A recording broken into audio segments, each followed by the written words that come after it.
Hi, Ian Dainty here again.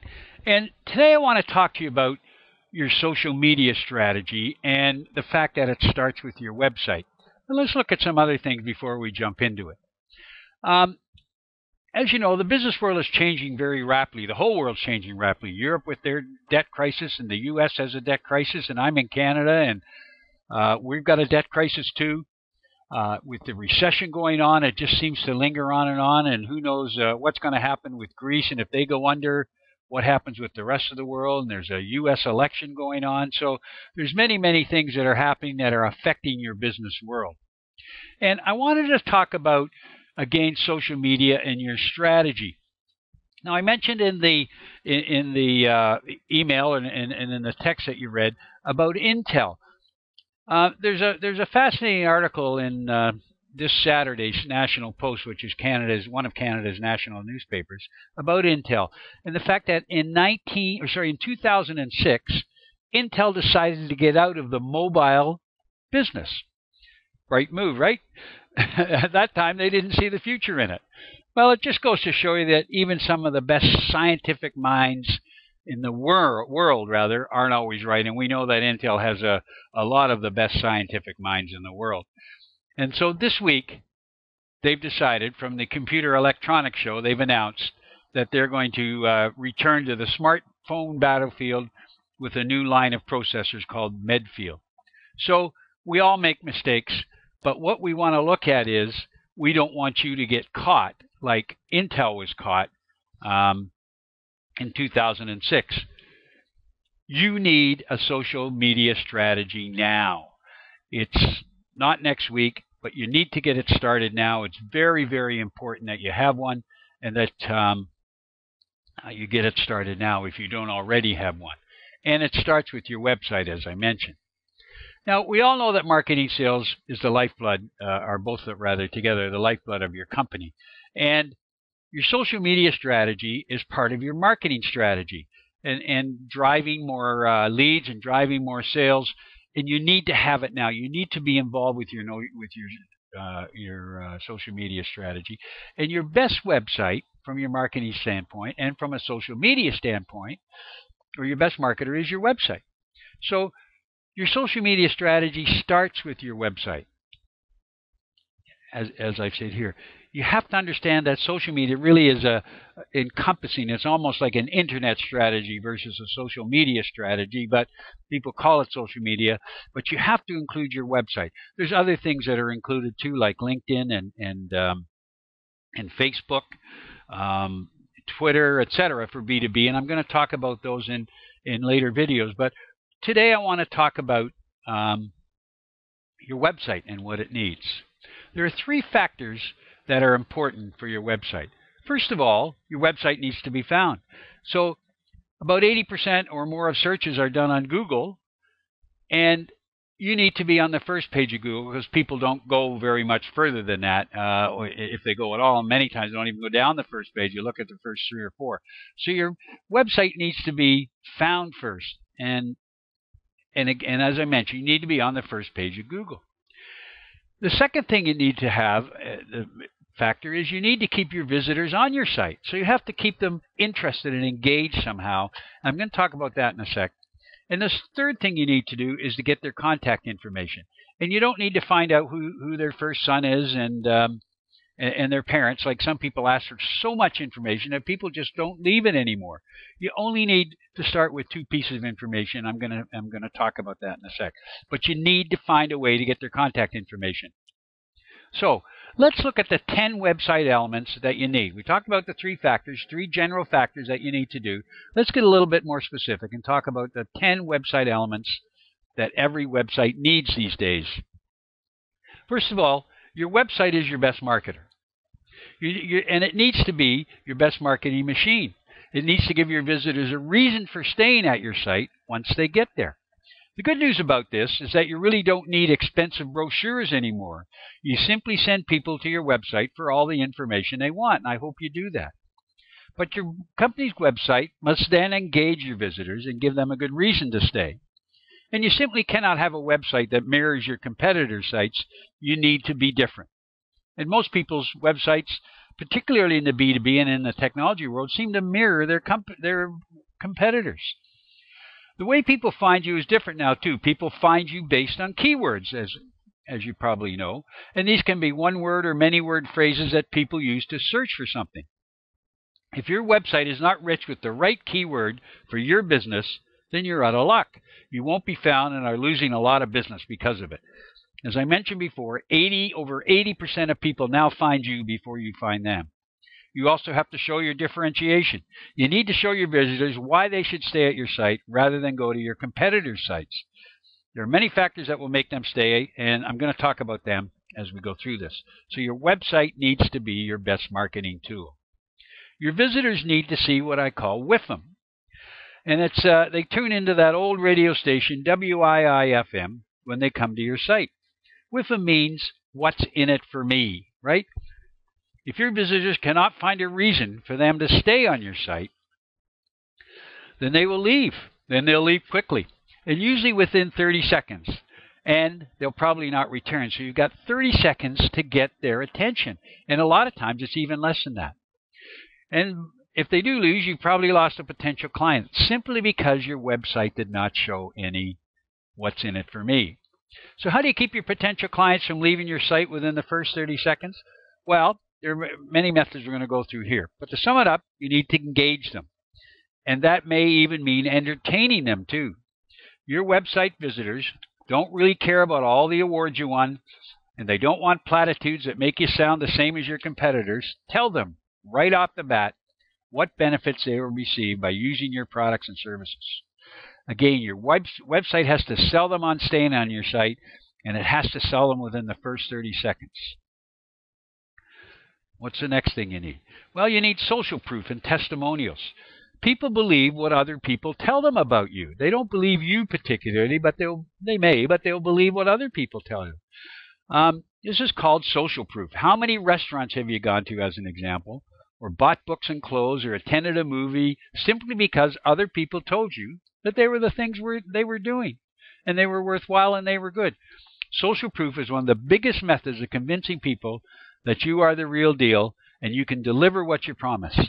Case studies are another method you can use to convince people you know what they're doing. There's another social proof. You need these two major factors on your website, and the more the better. There are certain right ways to develop these case studies and testimonials that make them even more believable and more effective. The most compelling thing you can get out of a testimonial is a number. A number states how much money that client saved by working with you, or what percentage of productivity they got, or what more revenue they got, etc. So get testimony and case studies from your clients as soon as you can after you implement your products and services. That ensures you're on the right track. Number 4, your potential clients search on the first page of Google. We've talked about that before, but and over 80% of these searches are on Google, and 90% of people do not go beyond page 1. And as I mentioned earlier, they don't go beyond usually the first 3 or 4. If you're not on the first page of Google, you're losing a lot of potential business. Google has certain algorithms they use to put people on the first page. These algorithms change constantly, depending on a whole bunch of factors that nobody outside of Google really knows. But there are some things these days that you need. As an example, videos. You need videos on your first page. And if you have video and audio on your site, there's a good chance you will rank higher in the search engines, and especially Google. But you just don't put a video up and leave. You need to ensure it has the right listings and tabs and keywords. You must also ensure that your video is registered on a number of different authority sites. Google also wants to have these authority sites link back to your site. Backlinks are discussed too. They're important. And I'm going to talk about them in a sec. So as you can see, getting on the first page of Google is not an easy task, but it's an essential task if you want your business to grow. You need backlinks to your site. Google also looks at many backlinks to your site. Backlinks are links from other sites that link back to at least one page of your website, many times your home page or your blog. Why does Google like backlinks? Well, Google likes backlinks that have a lot of visitors. It also likes websites that other sites think are important, and backlinks show that other sites point back to an important site. And so you also want to get it from authority sites. Authority sites are websites that rank high in Google. They are sites that other people visit a lot. And their biggest authority site is YouTube. Wikipedia is another one. And they're like Wikipedia, government sites, forums, and a list of many others. So you need to have these websites pointing back to your website with backlinks. The way to get these backlinks is to put content on these sites that you have developed. It needs to be original content like you would put on your blog or on article pages within your site. So you need backlinks. Number 6, original content updated regularly keeps them coming back, as I mentioned before, particularly on a blog. And Google ranks you highly with this. You must ensure that this content is original and not plagiarized from somebody else. Or if you do copy it from somebody else, you have to recognize those people. And the best way to have an updated content is a blog. Your company needs a blog. You've got to have a blog. If your company does not have a blog, then start one today. And the best way to start a blog is with WordPress. It's easy. There's so many things you can do with WordPress. And Google likes WordPress and ranks them higher than a homegrown blog or other blog techniques. And as I mentioned earlier, the other thing Google likes is video. Okay, video does 2 important things. It engages your visitor longer, and Google likes it. Number 7. You need to capture your contacts' visitor information to keep in touch, to keep them going. Because a lot of people, sometimes it takes 5 to 15 touches or before people will buy from you. So sometimes people are just searching. They're not necessarily ready to buy today, but you have to find a way to find out who they are and therefore keep in touch with them. And if you want your business to be successful, you have to do everything you can to collect your website's contact information. You don't need to collect very much information. All you need to collect is their first name and email address to start. And most websites try to collect way too much contact information.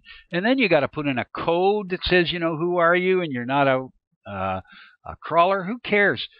Just put in name and address. You see all the good marketers do this. And this can be easily automated.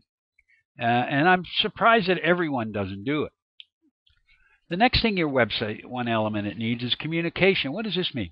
Well, again, it mentions your best communication tool to everybody that touches your business. And these people include not just your visitors, but your employees, your prospects, your clients, your vendors, all the stakeholders in your business. You should be using your website to let your employees keep in touch with each other. Also, it should also allow your prospects to ask questions and get immediately. And one of the things you'd have is what they call FAQs, frequently asked questions. And also to become proactive, you could have a live chat on your website. So there's a number of products in the market that allow you to set this up. So your website should become your de facto communications tool to all your employees, clients, and prospects. Metrics. There's so many tools available now to measure everything your website does, and you need to figure out what your website does, including measuring visitors or time on your site, pages visited, etc. And if you're not using metrics, you again are losing a lot of business. And the most common metric tool is Google Analytics. It has a myriad of ways to help you measure what is happening on your website. There's a number of other tools, and I use one called cPanel, and I like it too. The first thing you need to do is implement it, and then you have to use the information it gives you to see what your visitors are looking at when they visit your website. And the last thing you need to engage people. So in order to engage people, you also many times have to entertain them. So ensure your website will give visitors an extraordinary experience. That's why videos are so important, as opposed to just listing stuff all the time, and audios. You need to entertain people. And I don't mean be a comedian or anything, but give them reasons why they should visit your website. Show people. People learn by watching. And your visitors also want to be able to navigate your site easily. So make sure all your tabs really explain what each page will have, and drop-down menus on your tabs can help them. Also ensure you have about a page that describes your company, its background, and who all the key players are. Okay, so you engage them. Put people's names on your website as an example. Don't put at sales or info at something for your emails. Have them talk to a specific person on your website. So you've got these 10 elements that are very key to getting your website up as being your best social tool. So what I'd like you to do is stay tuned this week for more videos on social media for B2B. Tomorrow I'm going to talk about LinkedIn, which I think is one of the best business social media tools, if not the best. What I'd like you to do, if you want a copy of these 10 website factors that will make your business more successful, you'll see just to the right of this blog, you'll see an opt-in form where all you have to do is leave your first name and your email address, and you'll get a copy of the 10 elements that I just talked about in great detail.